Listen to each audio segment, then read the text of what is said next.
ஜோதிட யுகம் நேயர்கள் அனைவருக்கும் வணக்கம். நான் உங்கள் ஜோதிடன் ராஜநாடி காப்பா. மீண்டும் இந்த காணொளி வாயிலாக உங்களை சந்திப்பதில் மிகுந்த மகிழ்ச்சி. நண்பர்களே, நாம் இந்த சேனலில் ஒவ்வொரு சின்ன சின்ன தலைப்பில் எல்லாருக்கும் புரியக்கூடிய வகையில் இந்த ஜோதிடம் பற்றிய தகவல்கள் நம்ம பரிமாறிக்கிட்டு வரோம். இன்று நாம் பார்க்கக்கூடிய தலைப்பு நிறைய பேருக்கு இருக்கக்கூடிய கவலை. சார், என்ன அமாவாசையில் பிறந்துட்டேன், திருடனே சொல்கிறாங்க சார். அமாவாசையில் பிறந்த அவ்வளோ தப்பா?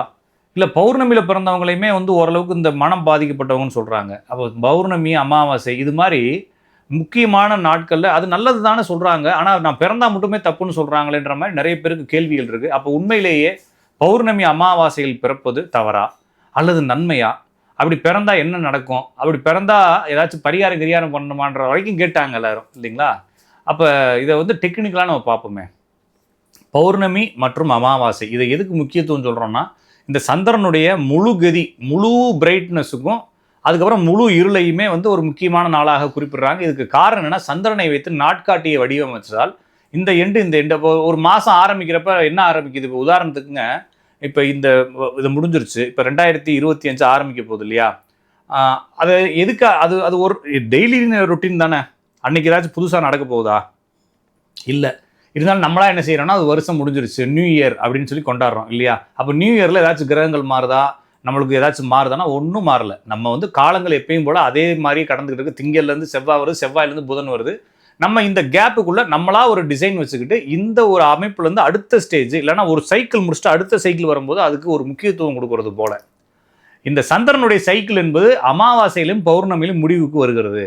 அப்போ அமாவாசையில் முடிஞ்சு திருப்பி பிரதமை தொகுதியைன்னு சொல்லி ஆரம்பிச்சு திருப்பி பௌர்ணமி போகுது. அப்புறம் பௌர்ணமியில் ஆரம்பிச்சு திருப்பி பிரதமை, அப்போ வளர்பிறை பிரதமை, தேய்பிறை பிரதமை சொல்லி இது ஒரு காலத்தினுடைய மந்த்லி சைக்கிள். அப்போ ஒவ்வொரு மாத துவக்கத்தையும் நம்ம எப்படி ஒரு முக்கியமான ஒரு பொருளாக, ஒரு முக்கியமான காலமாக கருதி அன்னைக்கு ஒரு ரெவல்யூஷன் எடுக்கிறோம், அன்னைக்கு ஒரு முக்கிய தகவல் எடுக்கிறோம், அன்னைக்கு நம்ம இந்த மாதம் நம்ம எப்படி இருக்கணும்னு முடிவு எடுக்கிறது போல இந்த மக்களினுடைய வாழ்க்கை முறைகளில் இந்த மாத ஆரம்பத்தையும் ரெண்டுமே ஆரம்பம் தான். அமாவாசை ஒரு ஆரம்பம், பௌர்ணமி ஒரு ஆரம்பம். இந்த ரெண்டு ஆரம்பத்தையும் ரொம்ப முக்கியமாக கணிச்சார்கள். இது ரொம்ப முக்கியமான விஷயம். இது ரெண்டும் சூரிய சந்திர இணைவுகள். ஒரு ஜாதகத்தில் சூரியனும் சந்திரனும் ஒரே கட்டத்தில் இருந்தால் அது அமாவாசையில் பிறந்திருக்காரு. சூரியனுக்கு 7வது கட்டத்தில் சந்திரன் தான் அவர் பௌர்ணமியில் பிறந்திருக்காரு. இவ்வளவுதான். அப்போ சூரியனும் சந்திரனும் ஒன்றாகவோ நேர் எதிராகவோ அமர்வது இந்த அமாவாசை பௌர்ணமிங்கிறப்ப இப்போ சூரியன் சந்திரன் காம்பினேஷன் இயற்கையாகவே அந்த ஜாதகத்தில் என்ன ஆயிருது, வந்துடுது. அப்போ சூரியன் சந்திரன் காம்பினேஷன் ஆச்சுன்னா என்ன சார் நடக்கும் அப்படின்னா, அந்த ஜாதகம் யாருக்கெல்லாம் அமாவாசை பௌர்ணமியில் பிறந்திருக்கீங்களோ அவங்க வீட்டில் போய் பார்த்தீங்கன்னா அவங்க அம்மா தான் முக்கியமானவங்களா இருப்பாங்க. காரணம் என்னன்னா, சூரியனுடன் சந்திரன் இணையும் பொழுது சந்திரன் பலமாகிறது. மிகப்பெரிய ஒரு பலத்தை வெளிப்படுத்தக்கூடிய நிலைமைக்கு தள்ளப்படுறப்ப இப்போ என்ன ஆகும்னா, அவங்க அம்மா தான் குடும்பத்தை வழிநடத்தக்கூடிய நிலைமைக்கு வந்துடுறாங்க. அப்போ அம்மா வழிநடத்துறாங்கன்னா என்ன அர்த்தம்னா, அப்பாவுடைய அன்போ, அப்பாவுடைய ஆளுமையோ, அப்பாவுடைய முக்கியத்துவமோ அல்லது அப்பாவுடைய பொறுப்போ அங்கே இல்லாமல் போயிடுது, குறைஞ்சிருதுன்னு பார்க்குறோம். அப்போ சூரியனும் சந்திரனும் 1, 9வது, 5வது, 7வது ராசியில் இணைஞ்சிருந்தா, இந்த 5, 1, 7 தான் அமாவாசை பௌர்ணமி. இந்த இணைவு இருந்தாலே பொதுவாகவே தந்தையால் பயன் குறைந்து விடுகிறது, தாய் குடும்ப பொறுப்பெடுக்கிறாங்க, இந்த மாதிரி கண்டிஷனுக்கு வந்துடுறாங்க.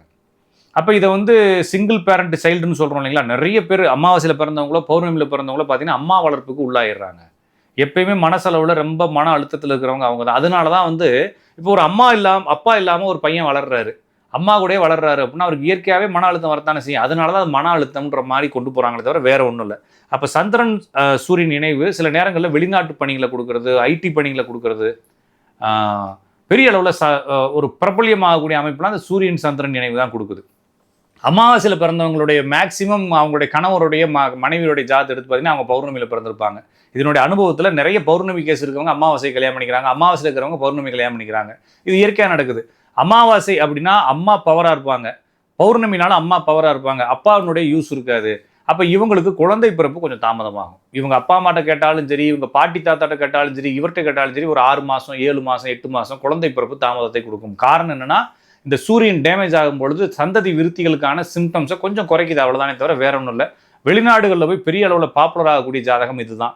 சில நேரத்தில் இவங்க சொந்த தொழிலுக்குள்ளே போயிடுறாங்க. அரசு ஊழியத்தில் இருக்கிறவங்க நிறைய பேர் பார்த்தீங்கன்னா அமாவாசை பௌர்ணமியில் பிறந்தவங்களா இருப்பாங்க. காரணம் என்னன்னா, சந்திரன் பவராகி சூரியனை பவராகி அப்பாவை டம்மி பண்ணி சூரியனுடைய பவர்னால அரசு உத்தியோகத்துக்குள்ள போகக்கூடிய அமைப்பை கொடுக்குது.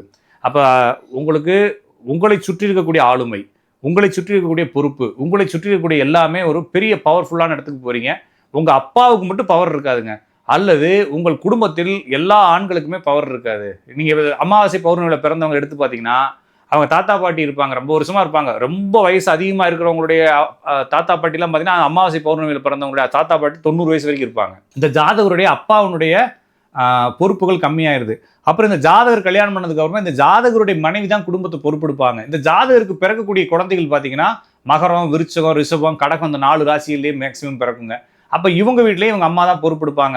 இந்த ஜாதகருடைய பிள்ளைகளுடைய குடும்பத்திலையும் அவங்க மருமகள் தான் பொறுப்பெடுப்பாங்க. அப்போ பார்க்குறப்ப பெண்களால் ஹேண்டில் பண்ணக்கூடிய குடும்பமாக இந்த அமாவாசை பௌர்ணமியில் பிறந்தவங்களுடைய குடும்பம் இருக்கு. இது வந்து தொடர்ச்சியாக மாறி மாறி மாறி மாறி ஆண்கள் வளர விடாமல் பெண்களையே முக்கியத்துவம் படுத்திக்கிட்டே வரக்கூடிய ஜாதகம் தான் இந்த அமாவாசை பௌர்ணமி.